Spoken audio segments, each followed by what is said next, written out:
ఆశతో లేస్తూ ఉంటారు.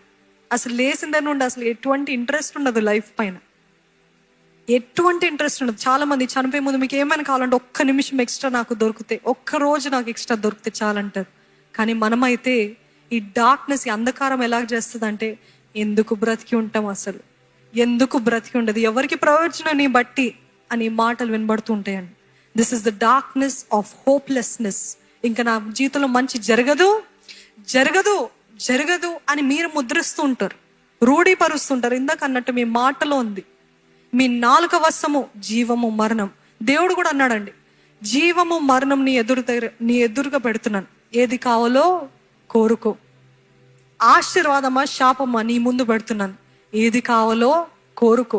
అంతటి గొప్ప దైవజనుడే ఏదో మాటసారి ఏమంటారండి, మాటలో చెప్పారు, నేను చచ్చిపోతే నా భార్యతోటి చచ్చిపోతానని హాస్యంగా అన్నాడు. అంతే, ఏం పలికాడో అది జరిగింది. ఈరోజు అంత గొప్ప దైవజనుడే తను పలికిన మాటల ఫలితం అనుభవిస్తున్నారంటే, ఈరోజు మన జీవితంలో ఎన్ని మాటలు పలుకుతున్నామో దేవుని చిత్తానికి అంగీకారంగా లేని మాటలు. అవ్వదు, జరగదు, ఇంకా నా వివాహం అవ్వదు, ఇంకా నాకేం జరగదు, మంచి జరగదు, మా కుటుంబం అంతా ఇంతే, భ్రష్టత్వం పట్టేసింది అని మాటలు మాట్లాడుతున్నంత వరకు నిజముగా జరగదు. అందుకే అంటాను, change the cycle, break the cycle, break the loop, you begin the transformation in your family. మీరు ప్రారంభించండి.